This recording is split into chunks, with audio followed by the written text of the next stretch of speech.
One such topic or one such concept that we often set aside and we neglect is that which is considered sometimes by some people as taboo, the concept of jihad. The concept of jihad. And you say, no, we don't talk about jihad, right? Let's not talk about that. We are peaceful, loving creatures, just like every other human being. And yes, we are, but jihad is a concept in Islam. It is a concept in Islam. Some even go out to say that jihad could even be considered one of the pillars of Islam, subhanAllah. Giving it importance. Giving it importance. Jihad is for this verse, because of this verse, considered to be very important. But we often neglect it. We often don't talk about it. We shy away from it. Because unfortunately there are those around the world that use it as an excuse for their political aims. They say they're performing jihad and doing jihad, but all they're doing is things that are horrendous, transgressing against other Muslims, killing them. In the name of Islam, they say. But subhanAllah, they're destroying lives of many people. Islam and the word jihad has been hijacked by these people. We need to reclaim it.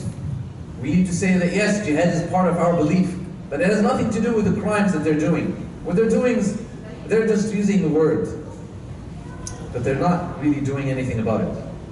They're not really performing. They're not really defending the world or defending believers. They're just killing believers, subhanAllah. And the most victims of terrorism around the world are actually not non-Muslims or Europeans or Americans. No, the most victims in numbers are Muslim, subhanAllah. These people claim that they are able to judge these other Muslims as lesser Muslims, and then they perform these attacks. Jihad is a concept in Islam that we need to reclaim and we need to hold dear to and not shy away from. We have no reason to shy away from it. Jihad comes to raise the word of Allah subhanahu wa ta'ala, to raise the path of Allah subhanahu wa ta'ala, to ensure that Allah subhanahu wa ta'ala is worshipped in the land, to defend ourselves against tyrants that want to steal the wealth of the land and the property of the land and take it away. This is what jihad is all about. Plain and simple.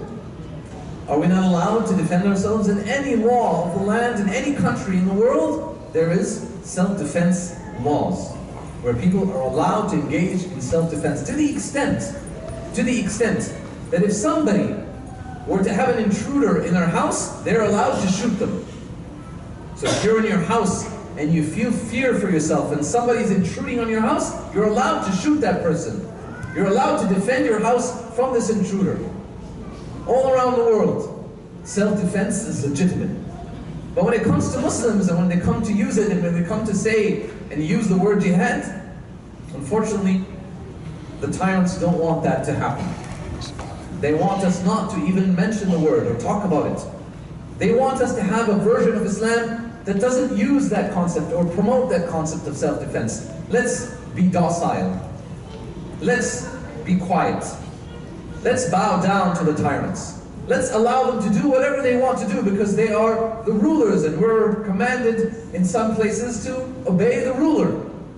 In the last khutbah, we talked about ulul himma, or having a strong and powerful zeal to face off the immense pressures and anxieties and the enemies of Islam that attack us left and right from all spectrums. We also mentioned briefly how a dua that was made in a masjid in Toronto was skewed and taken out of context and used to portray Islam in light of and you know, kind of calling Islam and calling Muslims anti-Semitic and preaching hate.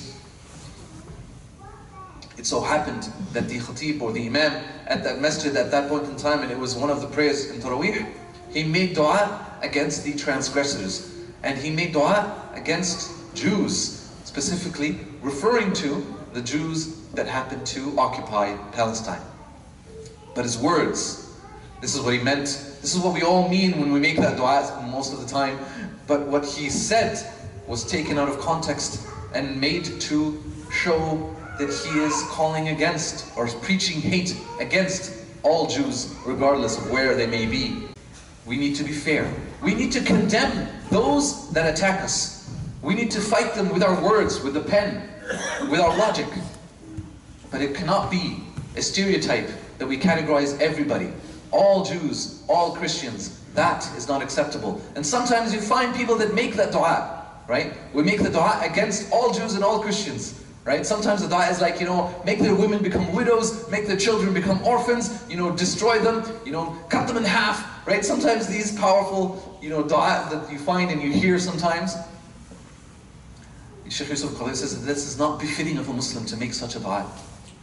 It's not befitting of a Muslim to make such a dua. Because among the Christians and the Jews, there are those that are kind to us. There are those that are neighbors to us. There are those that are colleagues. There are those that may be even related to us by blood. And they have not attacked us. They have not, transgressed against us. So we need to be very specific in who we make dua against.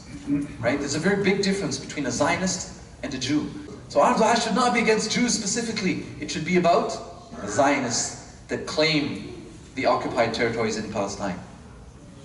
These are the people that we should actually make dua against. These are the people that we should fight with our logic and with the pen, and even, I would say, with the sword.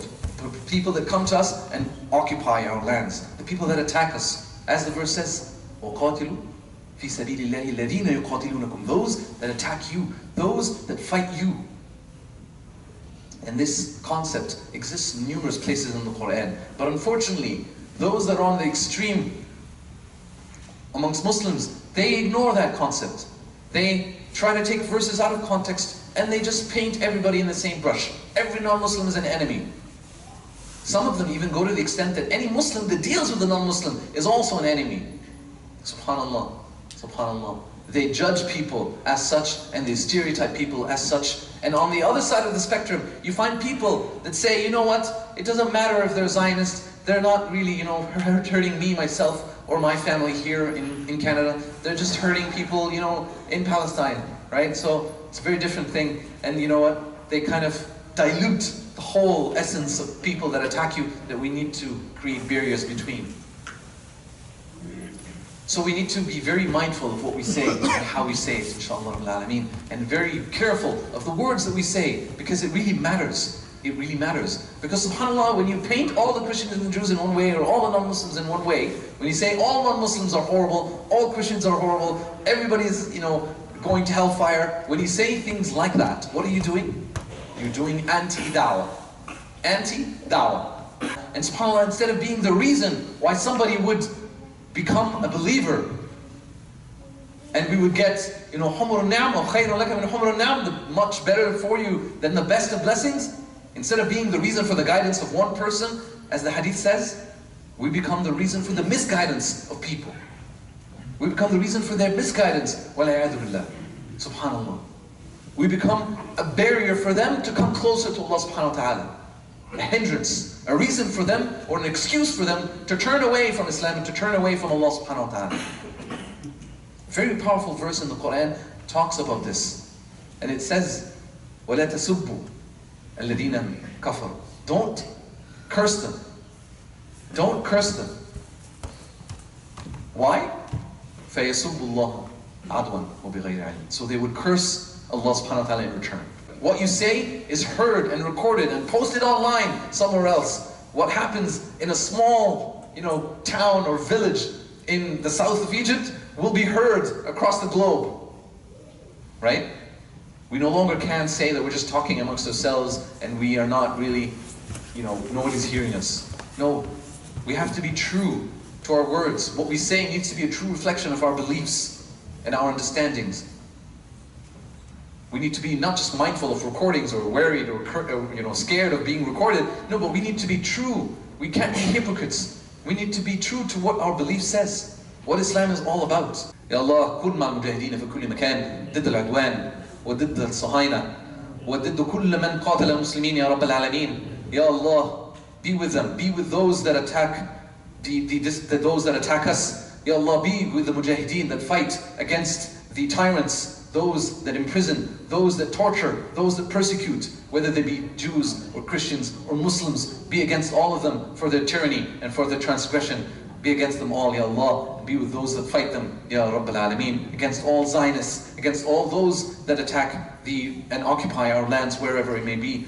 May Allah subhanahu wa ta'ala enable us all, inshallah rabbil alameen, to be gathered together in the hereafter in al-Jannah rabbil alameen. Jazakumullah khair. Barakallahu feekum wa qimus salam.